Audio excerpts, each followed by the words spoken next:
13h sur Europe 1 et vous au standard 01 80 20 39 21.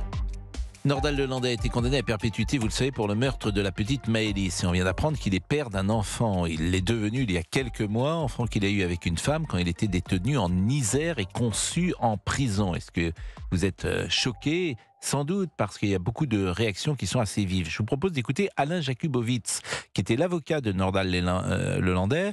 Et il était tout à l'heure avec nous sur CNews, avec beaucoup de courage d'ailleurs. Il est venu pour expliquer dans quelles conditions peut-être, et en tout cas, quelles sont les possibilités pour un condamné de pouvoir mener une vie intime. Nordal Lelandais purge une peine, la plus importante, la plus grave, qui existe dans l'arsenal judiciaire français. Il a été condamné à la réclusion criminelle à perpétuité, il n'a pas été condamné à l'interdiction de vivre. Et au risque de choquer, il n'a pas non plus été interdit d'aimer, d'être aimé ou de procréer. Voilà, c'est comme ça pour tous les grands criminels. C'est une question de vision de la société et de l'humanité. Nordal Lelandais n'est pas un monstre, je l'ai déjà dit. Pour moi et à mes yeux, il n'existe pas de monstre. Nous sommes des humains et il est possible, effectivement, il arrive parfois que des êtres humains commettent des actes monstrueux. La mère de Maëlys a réagi sur les réseaux sociaux. C'est écœurant, a-t-elle dit, à gerber pour nos enfants. Et nous, nos enfants n'ont pas eu le droit de vivre, a-t-elle ajouté. Elle juge dommage que la castration chimique ne soit pas utilisée en France. Il ne mérite rien, il a tous les droits, dit-elle. Le père de Maëlys a pris également la parole. Un tueur d'enfants qui donne la vie dans une prison, c'est au-delà du réel. Je ne sais même pas d'ailleurs cet enfant, l'avenir pour cet enfant, quel nom portera cet enfant. Alors on est avec Julien qui est surveillant pénitentiaire. Ce que je n'ai pas arrivé à savoir précisément avec Alain Jakubowicz, c'est si cet enfant avait été conçu dans des conditions clandestines ou si cet enfant avait été conçu dans le cadre de parloirs. Dans le temps, on disait des parloirs d'amour. Je ne sais pas si ça existe. Je ne sais pas comment on parle lorsque un prisonnier peut, à l'écart, bien sûr, et notamment sans le regard des surveillants, avoir des relations avec son épouse, sa fiancée, que sais-je. Bonjour Pascal, Bonjour Julien. Meilleurs vœux à vous et à toute l'équipe. Merci à vous. Renseignez-nous, puisque vous êtes vous-même surveillant pénitentiaire. Comment ça se passe ? Concernant en généralité, donc déjà il y a deux types de parloirs. En fait, il y a les parloirs famille classiques qui se passent en fait dans un box individuel. Et depuis maintenant quelques années, il existe les UVF, les unités de vie familiale. Concernant le cas Lelandais, honnêtement, je ne connais pas le cas précisément. Je ne peux pas vous dire s'il a le droit aux unités de vie familiale. Une unité de vie familiale, c'est en fait un appartement, en fait, clairement, avec une salle à manger, un salon, une cuisine, une chambre à coucher, où en fait la personne détenue condamnée peut recevoir femme et enfants, et puis à ce moment-là, une vie de couple, on va dire normale, avec des gros guillemets, peut se mettre en place. Concernant Nordal Lelandais, vu qu'il n'est pas marié, c'est un peu compliqué, je pense, pour lui d'avoir un UVF. Donc moi, je pencherais sur le truc que, oui, cet enfant a été conçu lors d'un parloir où aujourd'hui, clairement, voilà, alors vous savez, aujourd'hui, alors je vous le dis clairement, l'administration pénitentiaire aujourd'hui va dire qu'il n'était pas au courant, que il regrette.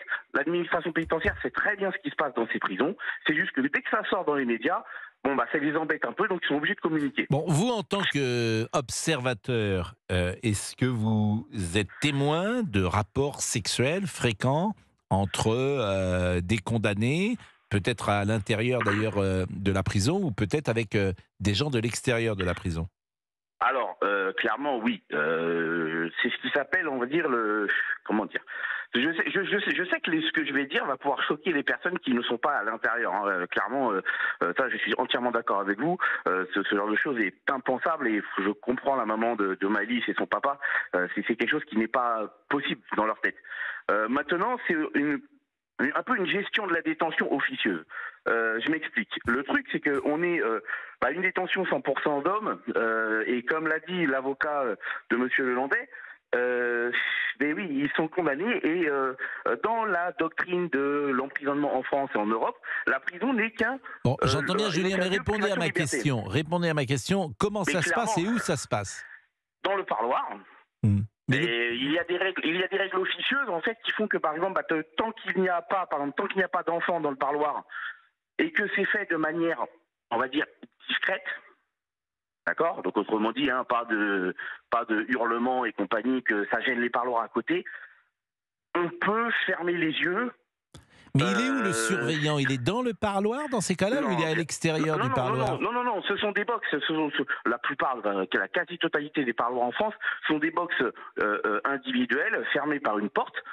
Et en fait, les surveillants en fait font des rondes régulières, mais font pas des rondes non plus toutes les Et de 30 manière secondes devant la porte. officieuse, et ça je peux le comprendre pour tout vous dire, parce que un homme voit sa compagne, ça peut effectivement, il a un rapport intime. Vous pouvez vous considérer vous que dans le rapport que vous avez avec lui, vous fermez les yeux et il sera peut-être plus calme dans la prison comme ça. Ben voilà, vous avez exactement Mais non, dit mais moi ce qui je se le cache derrière comprends ce ça. qui est. C'est que Voilà. ce soit pas écrit, c'est des lois non écrites. Ça ne me, comment dire, l'exemple que je cite là ne me choque pas. C'est-à-dire qu'un homme est en prison pour 2 ans, 3 ans, 4 ans, 5 ans, sa compagne vient le voir, il a besoin d'amour, de tendresse, tous les deux font l'amour dans le parloir, le garde ou le surveillant ferme les yeux pendant quelques secondes. Franchement, c'est pas ça qui me choque. Au contraire, je vais vous dire, je pense que c'est bien pour ce jeune homme, c'est bien dans l'exemple bien sûr que je viens de dire, Bien sûr. et c'est bien également pour la prison, puisque ça détend sans doute l'atmosphère, et puis dans le rapport qu'il peut exister de confiance entre un prisonnier, j'imagine, et son geôlier, ça Tout à permet fait. effectivement, Tout à fait. il sait que ce jour-là, vous avez fermé les yeux et peut-être sera-t-il Mais plus calme. les détenus Voilà. savent pertinemment que nous sommes au courant. Bien Donc sûr. oui, comme vous le Donc, dites, il y a une espèce après de donnant. Donc moi, tout ça ne me Voilà. choque pas. C'est des lois non écrites, bien sûr, et tant mieux si elles existent toujours. 12h22, on va marquer une pause. Europe 1. Pascal Pro et vous. Et de 11h à 13h, vous réagissez avec Pascal Pro sur Europe 1 au 01 80 20 39 21. Julien était avec nous, il est donc surveillant pénitentiaire et il nous expliquait les conditions d'intimité qui peut exister dans une prison, et effectivement parfois c'est, disons-le, je le dis entre guillemets, une bonne chose pour la prison, pour le personnel pénitentiaire et puis pour le prisonnier. Mais je crois que Michael est avec nous, Michael qui est chauffeur routier. Bonjour Michael. Bonjour Pascal. Et je pense que vous n'êtes pas forcément sur cette position. Non. Moi, quand j'ai entendu les paroles de son avocat, Monsieur Jakubowicz, moi j'ai envie de vomir quand j'entends tout ça. Ah non, là vous pouvez pas dire. Qu'est-ce qu'il a dit à Jakubowicz qui, je l'ai eu ce matin, qu'est-ce qu'il a dit qui puisse vous révolter? Il a dit qu'il a des droits, tout ça. Mais moi, pour moi, Il n'a pas dit ça. Il n'a pas dit exactement ça. Voilà, il a dit qu'il a été condamné à la prison à vie.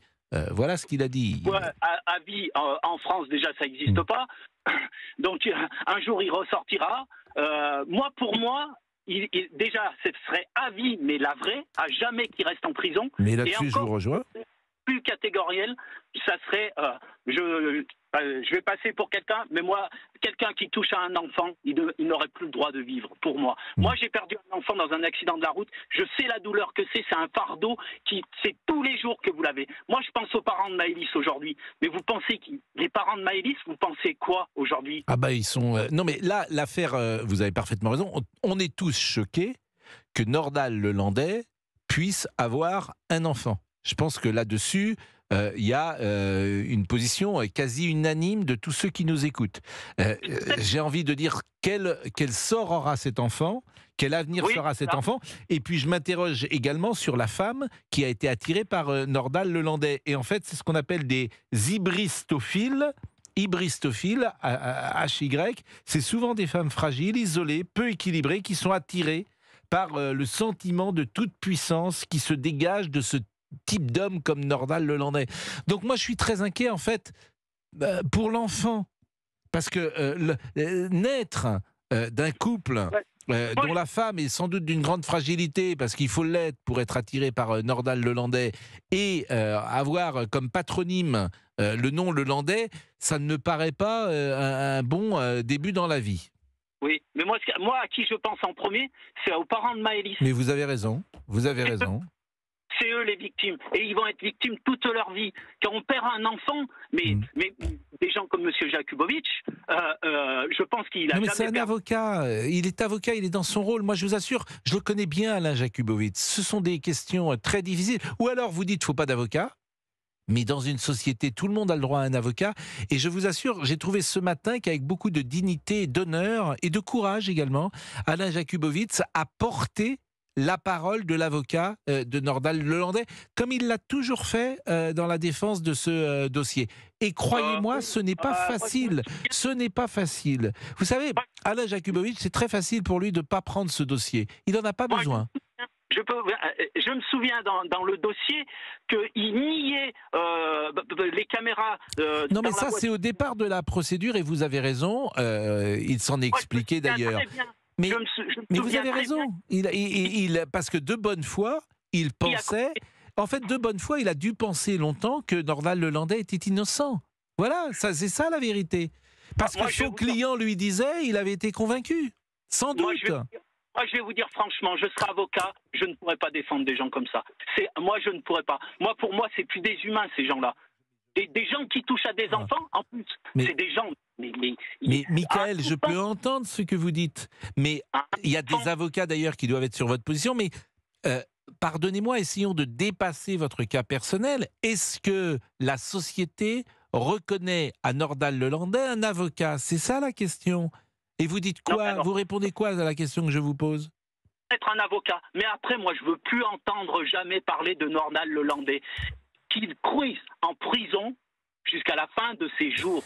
Bon, Julien qui vous écoute, Julien qui est surveillant pénitentiaire. Alors vous, je ne sais pas si dans votre prison, il y a des pédophiles, des gens qui ont été condamnés pour pédophilie, peut-être pour meurtre. Oh, que si j'en ai. Oh, oui, vous inquiétez pas. Et quel est le rapport que vous avez avec eux? Alors, moi, j'ai pas un mauvais rapport et j'ai tendance à vous dire que de ma position de surveillant pénitentiaire, j'ai pas à avoir de bon ou de mauvais rapport avec eux en fait. Je suis payé par l'État français, par nos impôts, par les habitants de la France pour garder des personnes qui ont enfreint la loi, quelles que soient les règles qu'ils ont enfreint.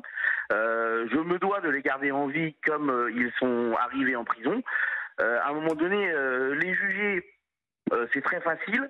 Le problème, c'est que si on se met à les juger de ma position de surveillant, honnêtement, je ferai mal mon travail.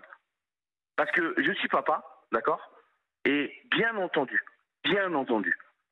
si quelqu'un touchait à mon fils, je vous le dis, je finis en prison. Mais je le dis ouvertement. Mais dans ma qualité de professionnel, je me refuse de les juger.